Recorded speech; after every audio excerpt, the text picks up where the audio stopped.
warahmatullahi wabarakatuh. Jumpa lagi dengan Gulala. Bagaimana kabar kalian semua hari ini?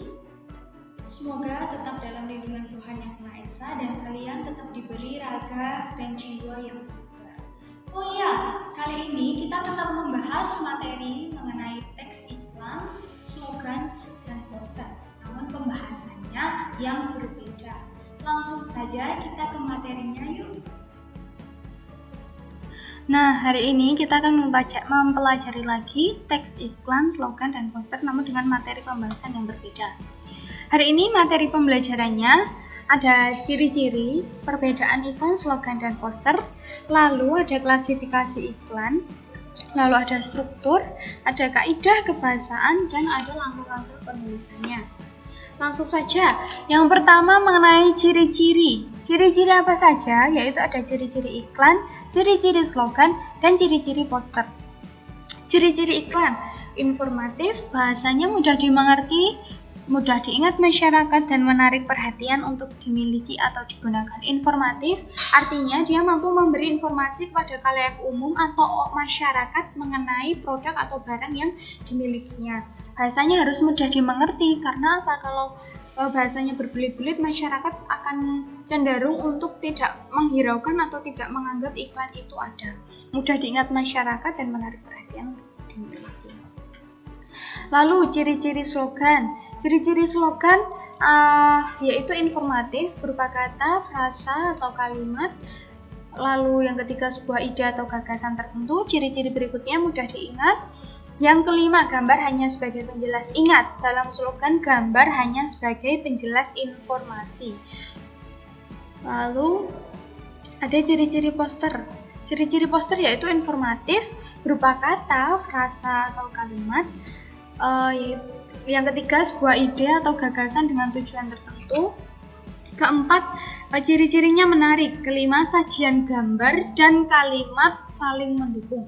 Namun yang mendominasi adalah gambar. Kalau di slogan tadi, gambar hanya sebagai penjelas. Kalau di poster, gambar sebagai bagian yang mendominasi.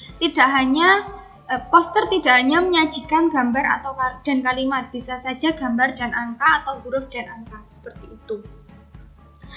Lalu pembahasan selanjutnya ada perbedaan iklan, slogan, dan poster. Dalam gambar, kata-kata, gerak, dan suara. Gambar, iklan memilikinya, slogan tidak, poster iya.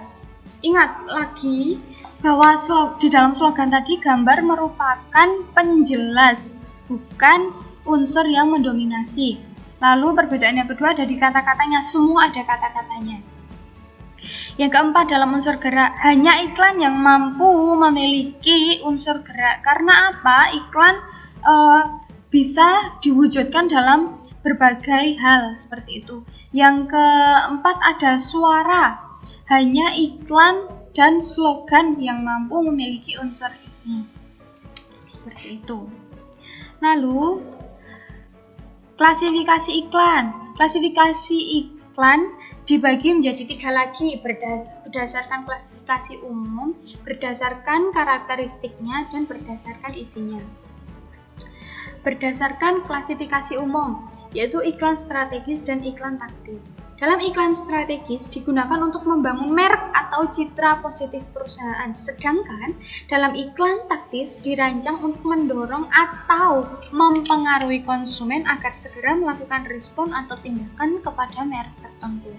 Ingat lagi, iklan strategis hanya membangun citra positif perusahaan, sedangkan iklan taktis digunakan untuk mempengaruhi konsumen. Seperti itu, misalnya pada aplikasi Ruang Guru.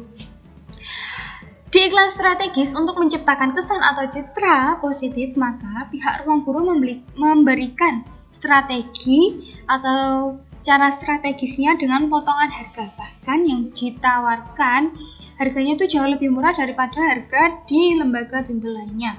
Ada kan? Banyak dijumpai.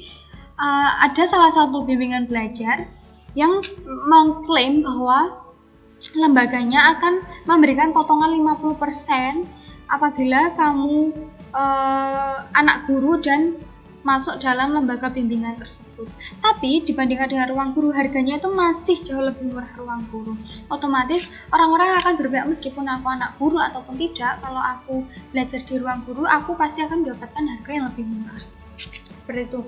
Lalu dalam iklan taktisnya, apa sih yang dirancang untuk mempengaruhi konsumen? Nah, ini mereka mempengaruhi calon konsumen dengan adanya Iqbal Ramadan atau Noura yang dijadikan sebagai brand ambassador perusahaan mereka. Karena apa? Sasaran mereka merupakan peserta didik yang bisa saja mengidolakan Iqbal atau Noura.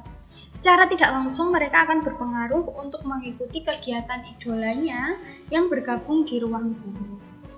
Kembali diingat-ingat bahwa iklan strategis merupakan iklan yang digunakan untuk membangun merek atau citra positif perusahaan, sedangkan iklan taktis dirancang untuk mendorong atau mempengaruhi konsumen agar segera melakukan respon dan tindakan terhadap merek tertentu. Lalu selanjutnya ada klasifikasi berdasarkan karakteristik. Ada dua, yaitu iklan media cetak dan iklan elektronik. Bisa dilihat buku paket halaman 42 dan 43. Iklan media cetak memiliki karakteristik adanya penggunaan bahasa tertulis di dalam penyampaian informasi. Iklan media cetak masih dibagi dua, yaitu iklan baris dan iklan kolom. Contoh iklan baris bisa dilihat sebagai berikut. Jual RMH LTLB 120 per 80 100 juta Nego BU CPT Hub Andri 0800777000. Kenapa di iklan baris tertulis seperti itu? Karena semakin banyak kata yang dihadirkan, dia akan membayar semakin banyak kepada pihak penyedia iklan. Semakin sedikit kata yang disampaikan, semakin sedikit pula biaya yang dikeluarkan. Namun meskipun sedikit kata yang disampaikan, harus tetap atau harus mampu membuat masyarakat itu paham akan maksud yang disampaikan dalam iklan baris tersebut. Iklan kolom, iklan yang pemasangannya berupa kolom-kolom dan memiliki bentuk besar.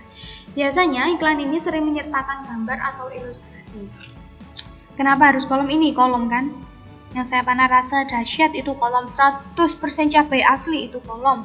Semua yang coba bilang suka itu juga kolom.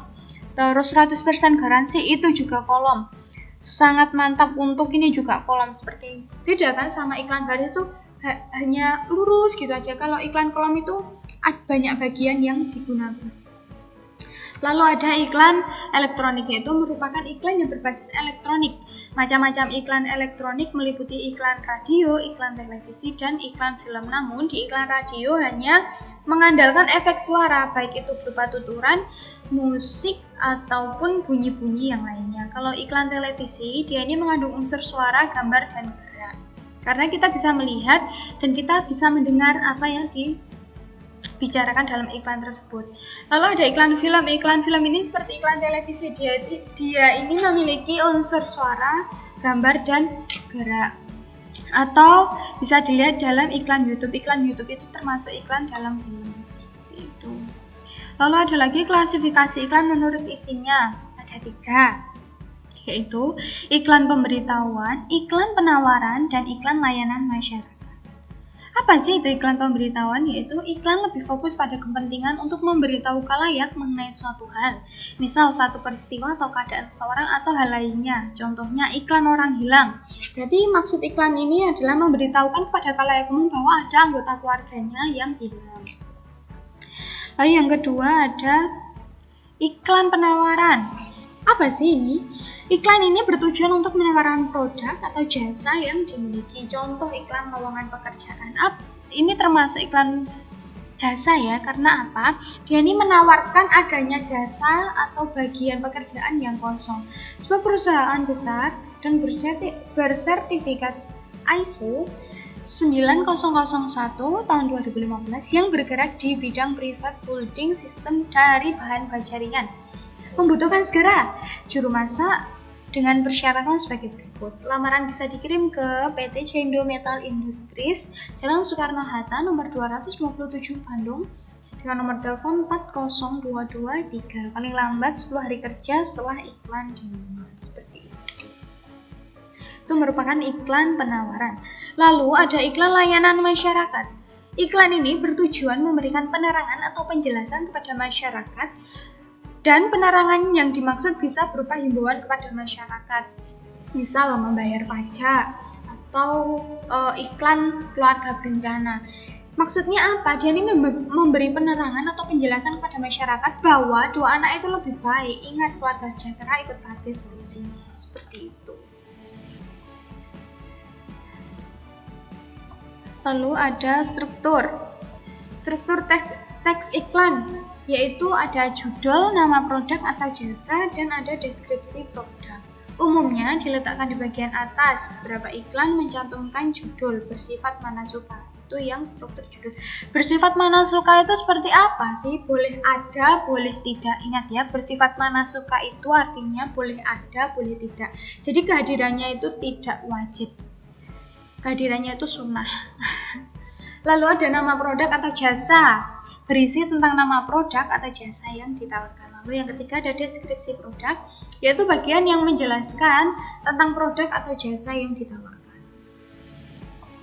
Selanjutnya ada kaidah kebahasaan. Kaidah kebahasaan dalam teks iklan, slogan maupun poster yaitu persuasif. Artinya bersifat mengajak atau isinya itu berupa ajakan. Lalu ada imperatif, adanya kalimat permintaan. Tadi misal dalam iklan layanan masyarakat, ayo ikut KB, berarti kan permintaannya dimohon untuk tidak perkeluarga itu tidak memiliki anak yang lebih dari 2. Karena apa? Untuk menekan laju pertumbuhan penduduk, seperti itu. Lalu berima, adanya pengulangan nada yang sama. Ini berada di iklan nisan atau di iklan elektronik ya. Kalau iklan apa tadi? Iklan media cetak itu tidak ada nada yang sama karena dia disediakan dalam iklan yang tidak gerak. Lalu kaidah kebahasaan selanjutnya berkesan positif, yaitu tidak menjelekkan produk atau jasa yang lain. Kelima, adanya kalimat yang ringkas, yaitu kalimatnya tidak bertele-tele. Lalu harus mengandung fakta. Apa sih ini fakta? Yaitu adanya sebuah kebenaran mengenai produk atau jasa yang ditawarkan oleh perusahaan tersebut. Selanjutnya, ada langkah-langkah penulisan. Langkah-langkah penulisan iklan. Mulailah iklan dengan pernyataan yang menarik perhatian khalayak. Ya, ini fokus pada kepentingan. Kedua, menawarkan solusi. Ketiga, menunjukkan bukti. Keempat, mengajukan harga. Kenapa harus memulai pernyataan yang menarik perhatian khalayak umum? Kalau masyarakat itu merasa bahwa pernyataannya tidak menarik, ya mana mungkin masyarakat mau membeli produknya. Seperti itu. Lalu ada menawarkan solusi. Kalian bisa baca di halaman 53. Misalnya untuk masalah jerawat, kamu dapat mengajukan kalimat tawaran seperti berikut. Ramuan jamu cantik mengurangi dan melenyapkan jerawat dalam waktu 30 hari dan Anda dapat kembali cantik. Seperti itu. Kalau untuk produk lainnya, misal penggemuk badan, nikmati produk kami yang bermanfaat bagi kalian-kalian yang mempunyai masalah dengan berat badan.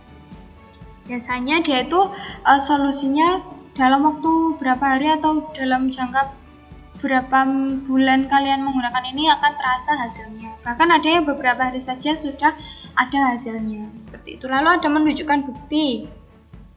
Yang dimaksud dalam menunjukkan bukti ialah selain adanya solusi, dia itu harus menunjukkan bukti karena untuk menambah rasa percaya dalam pola pikir masyarakat bahwa produk yang ditawarkan atau produk yang digunakan merupakan produk yang terpercaya, seperti itu. Lalu mengajukan harga. Kalau produk tidak ada harganya, otomatis masyarakat itu akan bertanya-tanya, aku bisa nggak sih membeli produk ini, atau uangku ini cukup nggak sih membeli produk ini. Nanti kalau kita sudah cocok dengan solusinya, sudah percaya dengan buktinya, kalau uangnya konsumen tidak cukup untuk membeli produk tersebut, otomatis dia akan mengurungkan niatnya untuk membeli produk tersebut, seperti itu. Nah, bagaimana anak-anak dengan penjelasan materi pada hari ini? Apakah sudah lebih jelas mengenai teks iklan, teks slogan, dan teks poster? Nah, kalau kalian masih merasa saya masih kurang paham atau masih kurang memahami materi ini, kalian bisa menanyakan di grup WhatsApp atau chat Ibu secara pribadi melalui nomor WhatsApp Ibu. Atau kalian bisa melakukan diskusi bersama di forum Google Classroom. Nah, sekian pertemuan dari Ibu pada hari ini. Jangan lupa dikerjakan tugasnya. Semoga ilmu yang kita peroleh menjadi ilmu yang bermanfaat. Assalamualaikum warahmatullahi wabarakatuh. Sampai jumpa.